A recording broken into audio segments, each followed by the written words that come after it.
Good morning, Calculus 2 students. Today, partial fraction decomposition as a strategy for doing integration.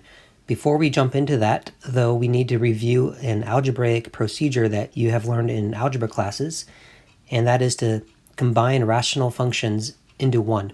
For example, we have this subtraction of two different rational expressions that we want to combine into a single expression. In order to do that, we need a common denominator.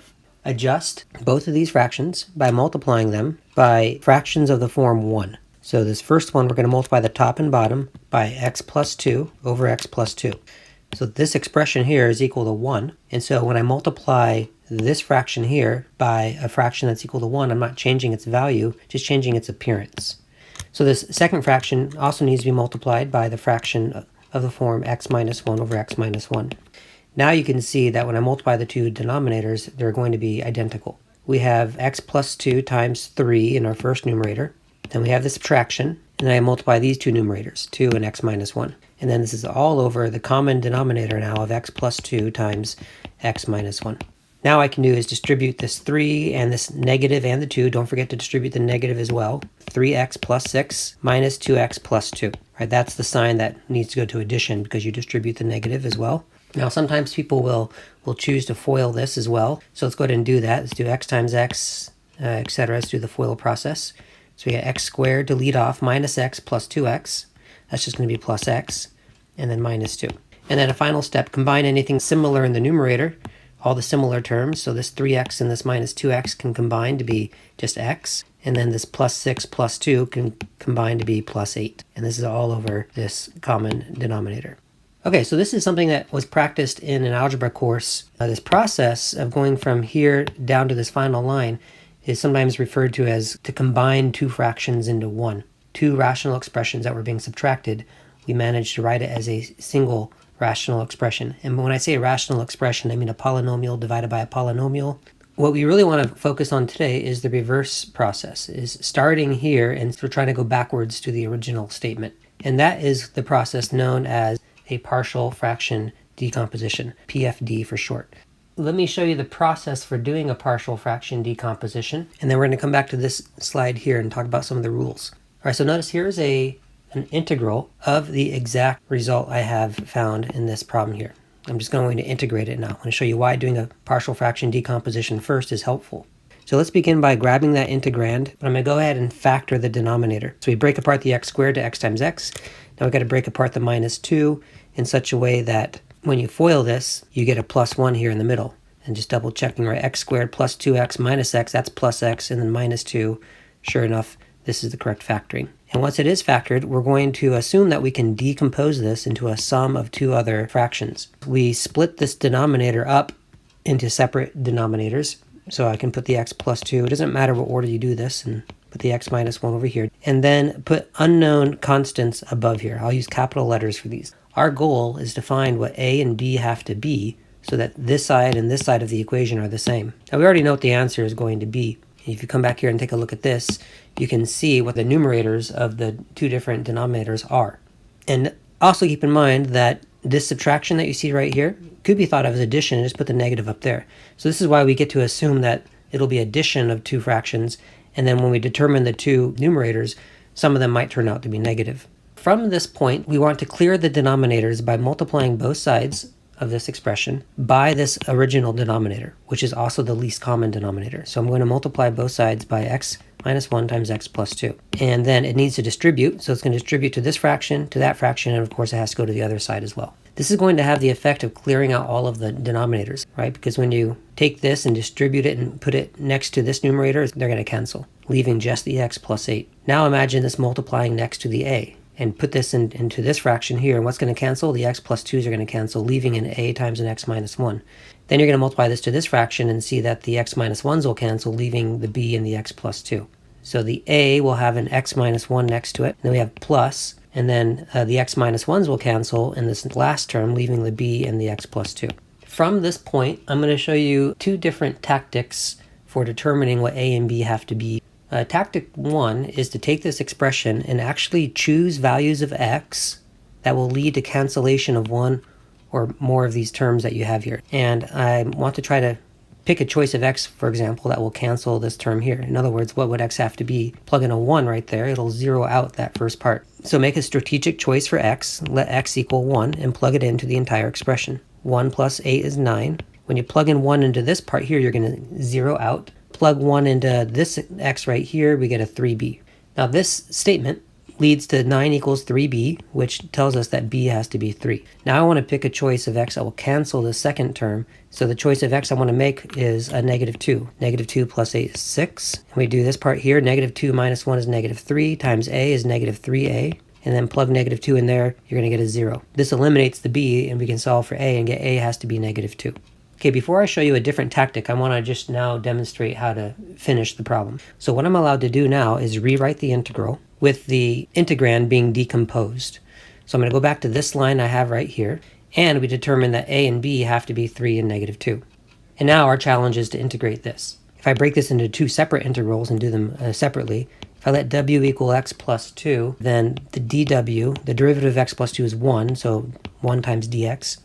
And over here I'll use v, and v will be equal to x minus 1. dv will be equal to also just dx. You're going to have an integral of negative 2 over w dw as one integral, plus an integral of 3 over v dv. And these antiderivatives involve natural logs. The constant stays, and the antiderivative 1 over w dw is natural log of w. And the next integral, the 3 stays, and the integral of 1 over v is natural log of absolute v. And then you can put your plus c, and then the final step, of course, are back substitutions. And we were able to get an answer. So here you see the utility of doing a partial fraction decomposition.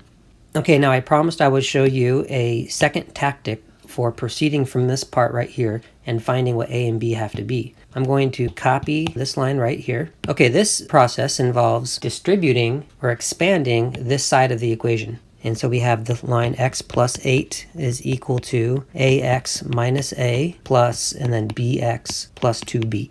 Next thing you do is you group the similar terms on the right side of the equation by powers of x. So there's an ax and a bx. Put them together and factor the x out. A plus b, and that's all times an x. And then there's two terms that don't involve x. We're calling those the constant terms. Group them together. Now, if we want this side of the equation to match this side of the equation, then we need the coefficients of the x to match, and we need the constants to match. What that means is, look what's in front of the x over here, and what's its coefficient? There's an implied 1. Well, that's also the coefficient of what's in front of the x here. We need the two red parts to be the same. We need a plus b to be equal to 1. Then we need, here we have an 8 is our constant. We need that to be equal to our constant we have over on this side, which is 2b minus a. So we need the green parts to match. What this does is it allows us to create a system of two equations. I can say that a plus b, whatever they are, have to be equal to 1, and also 2b minus a has to be equal to 8. If this had been subtraction here, then I would have put a negative 8 here instead. Also, it's advantageous to put the negative a first and then 2b last, just to align the a's and b's in our statement. And we want to solve that system using any method you might have learned in the past. Notice that if I add the two equations together now, the a and the negative a will cancel each other. So we'll get elimination of the a's. So just add the two equations, and that gives you 3b has to be equal to 9, at which point you can solve for b. And once you know that b is 3, you can go to either equation, red or green. Let's go to the red one, plug in that b equals 3, and solve for a. Right, so if b is 3, and we know that a plus b, and b is 3, has to be 1, that gives me a is equal to negative 2. So this was a second way to find a and b that differs from this strategy that we did. And for the sake of having, some sort of a word we can do, let's just call these tactic 1 and tactic 2. Now, there will be cases, as we do more examples, where tactic 1 is fast and helps us complete the problem. There will be times where tactic 1 fails us. So it's nice to have tactic 2. In every case, tactic 2, it may take longer to do, but it will always be effective. You can also do some sort of blend of the two tactics, so you just have two different tools at your disposal that you can use. Okay, let's go backwards now to this table here that you see. And let's talk about the rules for setting up a partial fraction decomposition. The following rules apply to rational functions that are bottom heavy. And when I say bottom heavy, I mean what's in the parentheses, that the degree of the denominator is more than the degree of the numerator. If a rational function is top heavy or balanced, In other words, if it's not bottom heavy, where the degrees are the same or the degree of the top is more than the degree of the bottom, then you must do long division first. So let's assume that we have some sort of bottom heavy expression, and here are the 3 rules that you need to remember as you set up your decomposition. The first rule is that the number of factors of the denominator should be equal to the number of fractions in the decomposition. As an example, we can do our example where we had x plus 2 times x minus 1 in our denominator. It doesn't really matter what the numerator is as long as this fraction is bottom heavy. And what this first rule is saying is, okay, I have 2 factors in my factor denominator. That's how many fractions you should have in your decomposition. And then you split up the 2 factors into separate denominators. And then we had an unknown numerators. The second rule is that unknown constants go above linear denominators, right, reading this, and unknown lines go above prime quadratic denominators. What this rule is suggesting is that if you do your factoring and it winds up being the following, x times x squared plus 1, and it doesn't factor any further using real numbers. You could factor it using imaginary numbers, but we're not going to go there in this class. So this is considered a prime quadratic fact. Now, that would not be the case if this was x squared minus 1, in which case you would take this further. X squared minus 1 factors to x minus 1 times x plus 1. But that's not the case that's going on here. Let's say that this is x squared plus 1, so this is now a prime quadratic meaning second degree, and then we have a linear one right here. X is raised to the first. When I say linear, I mean raised to the first. When I say quadratic, I mean it's a second degree, raised to the 2 power. And again, it doesn't matter what the numerator is as long as this overall fraction is bottom heavy. But again, they're using the first rule. There are 2 factors here. One is linear, so the x plus, and the other factor is prime quadratic. And what the second rule is saying to do is that if you have a linear denominator, then put an unknown constant above it. And if you have a quadratic prime denominator, then you need to put an unknown line above it. I'm going to say capital BX plus capital C. And this would be your setup for the decomposition. The third rule is that if you have a denominator that gets repeated in your decomposition, then that denominator should receive increasing powers. Okay, so for example, let's say that our denominator, after you factor it completely, is it turns out that there are 3 x minus 3's as factors, so x minus 3 cubed, and that you have x squared plus 1 occurring twice. Again, it doesn't matter what the numerator is as long as this is bottom heavy. Okay, so let's do the first rule. How many different factors do you actually see down here? Well, there's 3 of one type and 2 of another type, so there's 5. That means that when you set this up, you need to have 5 fractions. Now let's go ahead and split up our factors. So there's 3x minus 3's. So do x minus 3 3 times. And then there's 2x squared plus 1. So do that one twice. And there's your 5 fractions. Now we consider rule 2. Rule 2 says if you have a line, a linear, first degree in the denominator, then you should have a constant in the numerator. So that's true for the first 3 fractions here. So each of these first 3 fractions gets just a constant for the numerator. However, the next denominator is prime quadratic. It doesn't factor further. So above that needs to go a general line, so like a dx plus e. And this last one is also prime quadratic. And so above it needs to go another arbitrary line, so capital Fx plus g. And now, because in this case we have some repeated denominators, we have to apply rule 3. Every time you repeat a denominator, you then need to go back here and increase the power on it. So the first time you saw an x minus 3, you leave it. The second time we did an x minus 3, increase the power on it.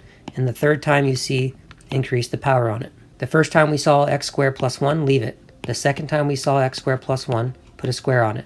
So this is now applying the third rule, and we have a setup for a decomposition. I also recommend you do these rules in this order, exactly how you saw me do this problem.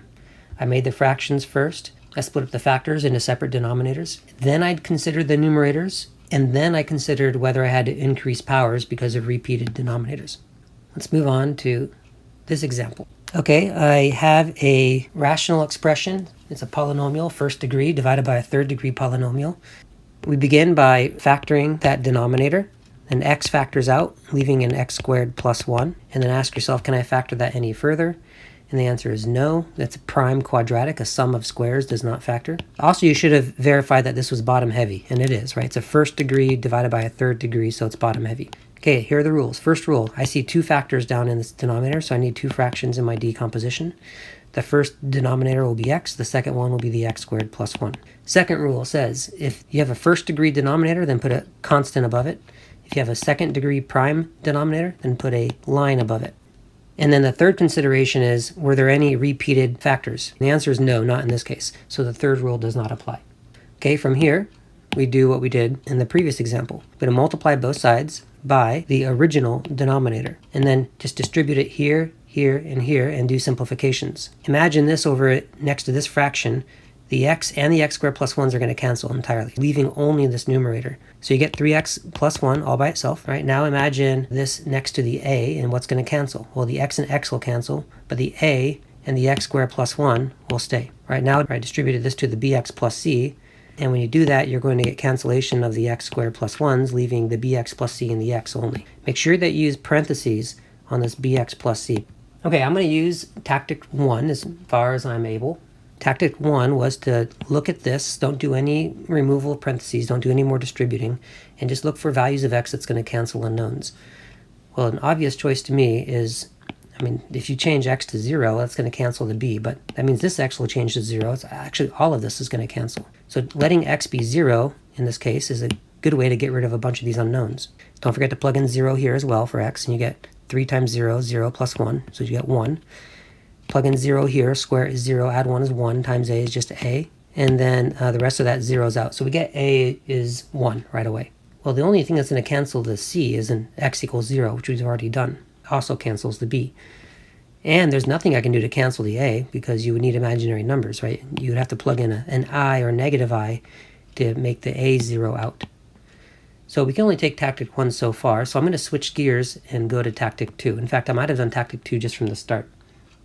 Tactic 2 says to take this expression and distribute the right sides. So I'm going to rewrite the expression. 3x plus 1 is equal to, distribute this a, so you get ax squared plus a. Distribute this x, so you get bx squared plus cx. Then group the terms by similarity on this side and do some factoring. So those two terms are similar. So I can put them together and factor the x squared out. Then look for that cx is the x term. It's the only x term, so just plus a cx. And then the only term that doesn't have an x is that a, so plus an a. Now it's a game of just equating coefficients and creating a system of equations. Notice that this side of the equation has an x squared, but this side does not. So you can throw an x squared over there. I just put a 0 in front of it. Right? Then I want this a plus b to match that 0. Then we want this c to match whatever the coefficient is on the x on the left side of the equation, which in this case is just a 3. And then the constant on the right side of the equation is just a, and the constant on this side of the equation is positive 1. So now we equate the coefficients and create a system of equations. A plus b must be 0, we have c must be 3, and we have a must be 1. This turned out to be a fairly easy system to solve. A and c are revealed automatically, and then I just have to finish solving the system by plugging in what a has to be, which is 1, and solving for b. We know that a is 1 plus b has to be 0, so b has to be negative 1. So then we rewrite the original integral, but we write the decomposed version of it. We're going to integrate this instead. And we discovered that a has to be 1, b has to be negative 1, and c has to be positive 3. Now I'm just going to integrate this piece by piece. We still have to struggle with, well, how do I integrate this thing? And the way we're going to integrate that second piece is to actually split the x squared plus 1 under the negative x and the 3 separately. And you'll see what happens here. First part is the same. It's just 1 over x plus. Then we have a negative x over x squared plus 1. And then we have a 3 over x squared plus 1 for the third term. All right, so this one I know how to do. That'll give me natural log of x. This one, hopefully you recognize, the antiderivative of 1 over x squared plus 1 is arctangent of x. The only one that really needs to do a few more steps of work is this middle one. We could do a w substitution or u substitution. Let w equal the denominator. So dw will be 2x dx.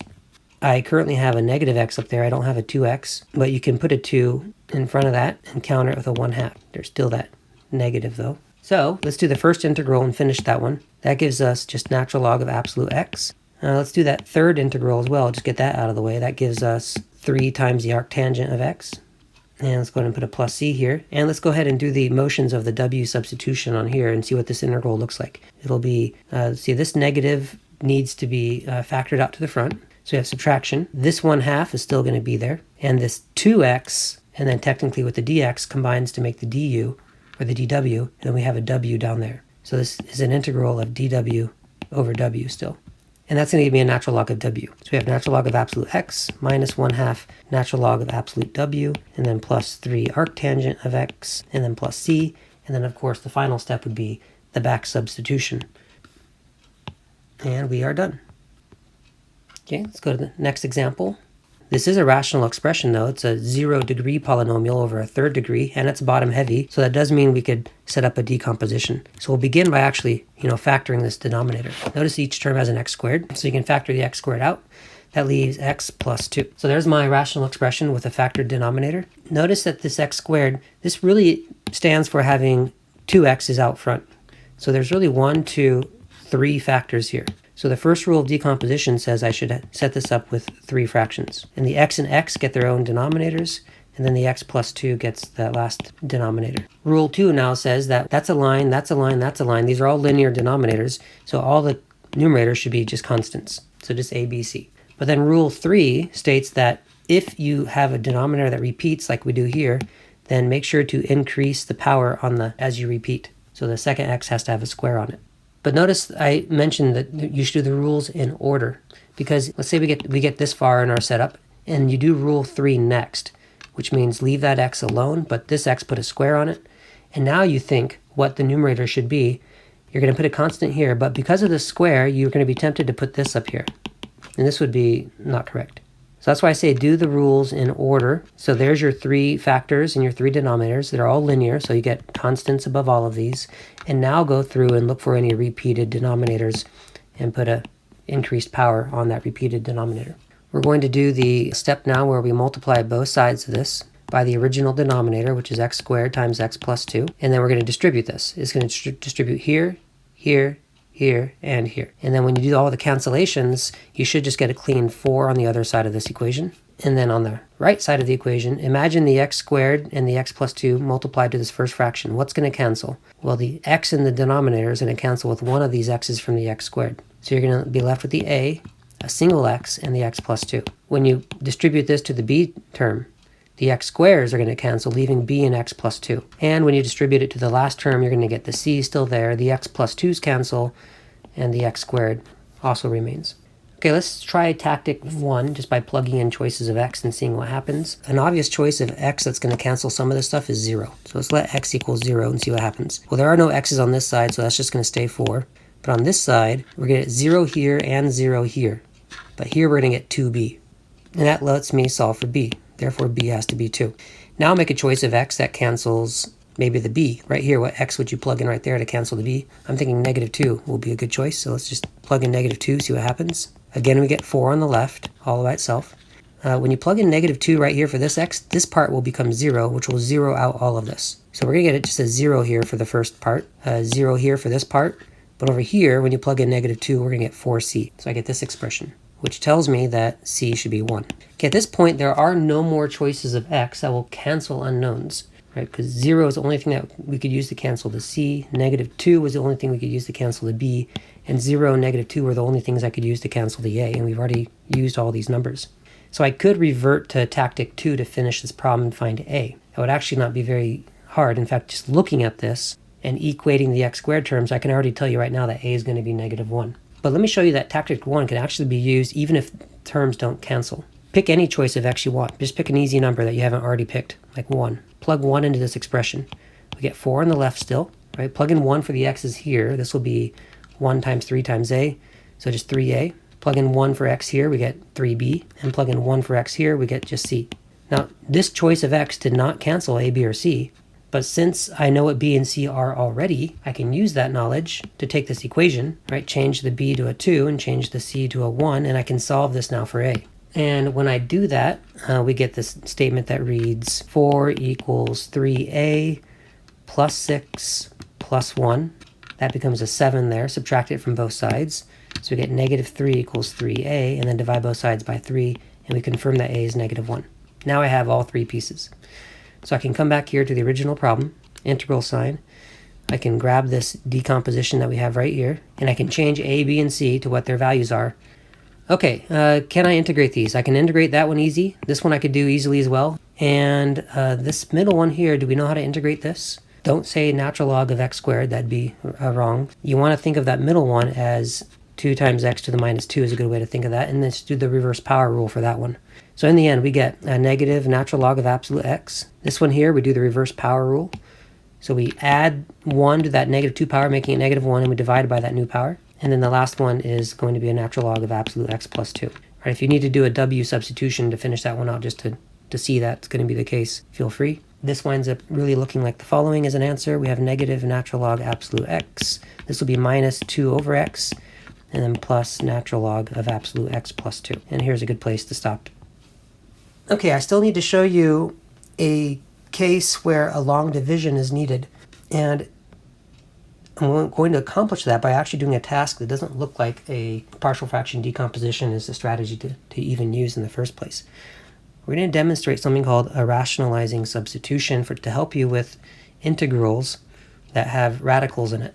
So our original problem is x over 4 plus radical x. And you see that there's a radical involved in your integral. Other methods don't seem to be working. Consider the following. Replace x with some power of a new variable, let's use u, so that the radical will cancel. In other words, if I change x to u squared and want to do the radical of that, it's just going to become u. So this is the substitution I want to make. Don't forget you have to change the dx too when you do a substitution. So we need to find the derivative. Dx is equal to, take the derivative of u squared is 2u, and then times the du. Don't forget that differential. So this becomes an integral of u squared over 4 plus the square root of u squared times a 2u du, which really just becomes this integral. The u squared times 2u, I'm going to do that and say 2u cubed all over.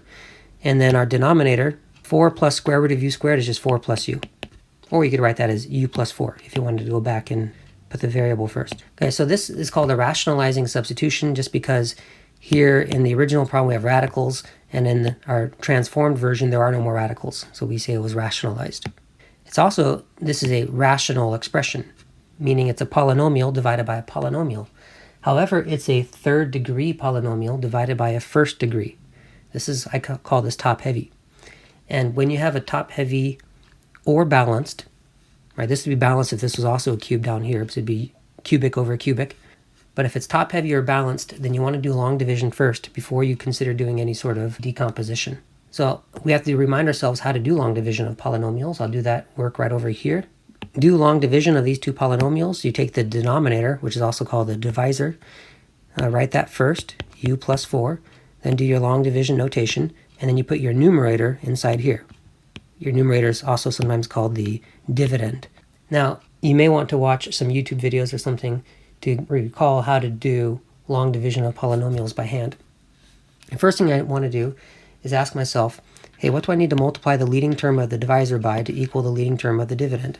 Well, the answer to that question is I need to multiply u by 2u squared. So put a 2u squared right here, but you have to distribute through the whole divisor and put the result right in this position. 2u squared times u is 2u cubed, and then we do 2u squared times 4 is positive 8u squared. Next you want to do is put this in parentheses and remove it from the line above. So we get 2u squared minus 2u squared. They cancel by design. But then this negative distributes and we get a negative 8u squared as the result. As long as the leading term of this result is equal or greater to in power than the leading term of your divisor, you continue this process. Ask yourself the exact same question. What would you need to put right here so that this question mark times that u equals negative 8u squared? And the answer to that is you need a negative 8u. Then distribute this negative 8u and put the results in this position right here. So we do negative 8u times u, gives me negative 8u squared. Then we do negative 8u times positive 4 and get negative 32u. Then we take that expression and remove it from the line above. Well, this negative will become plus, and so these terms are going to cancel. But don't forget to distribute that negative over there, it becomes plus 32u. This 32u is first degree.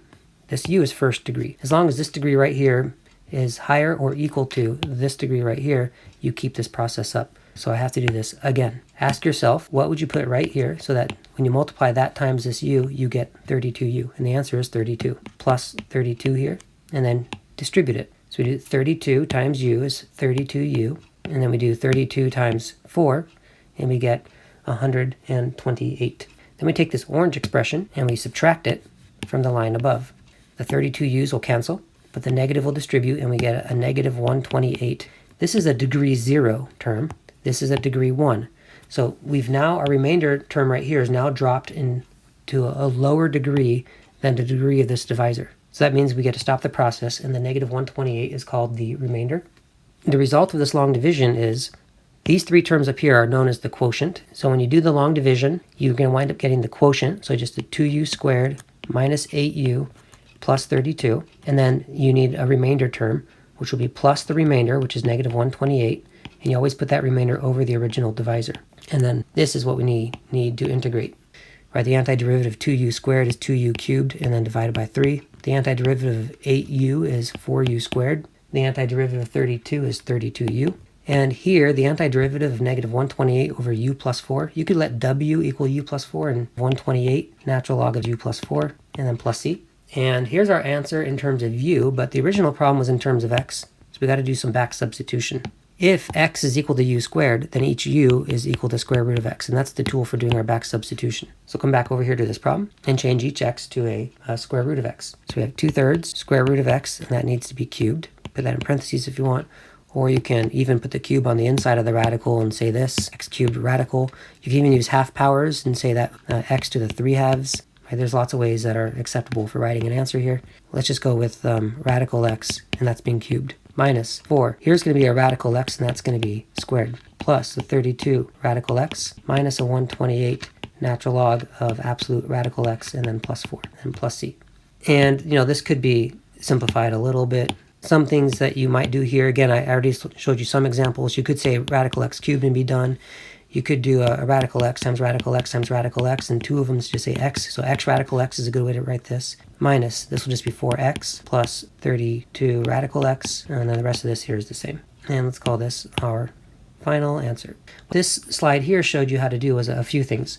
One known as the rationalizing substitution. So if you have radicals involved and you want to write this in such a way that there are no radicals, let x be some sort of power of u so that all the radicals will cancel. And then from here, that led to a top-heavy rational expression. We did long division. That led to this, and then we could just finish integrating from there. Just for some hypotheticals, let's take a look at the original problem, and let me make a few tweaks and show you how you would begin. Like, what if the original was 4 over 2 plus cube root of x? So this has a radical, but it's a cube root. So you'd want x to be equal to u cubed, so that when you plugged it in here, the cube root would cancel the u cubed. Let's change this even more. What if there was a regular square root of x and a cube root of x? So what if this was the original problem? Then you want to think of something that you could square root and cube root and have no more radicals. Remember, a square root means you're going to do a half power, and a cube root means you're going to do a third power. So the question is, what power can you do 1/2 of and 1/3 of and get a whole number? And the first power I can think of is 6. Right? So if I were to do let x be u to the 6th, when you do a square root of u to the 6th, that gives you u cubed. And when you do a cube root of u to the 6th, that gives you u squared. So you're going to be able to simplify both of these, get rid of both radicals by making this choice of your substitution. And let's do our last slide for today's lecture.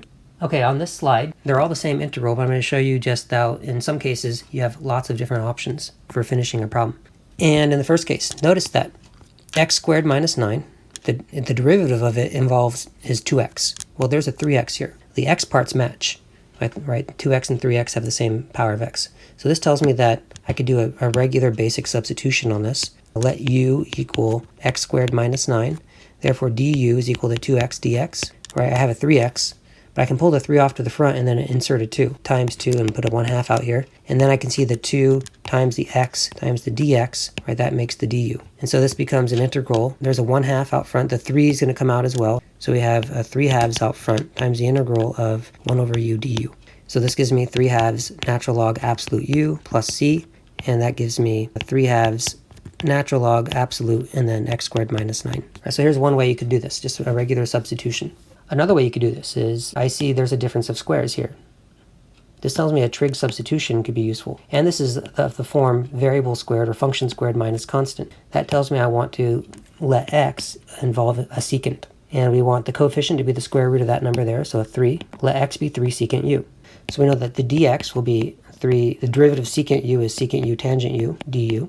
So change all the x's to 3 secant squared and change the dx as well. This gives me the integral of 9 secant u over 9 secant squared u, and then minus 9.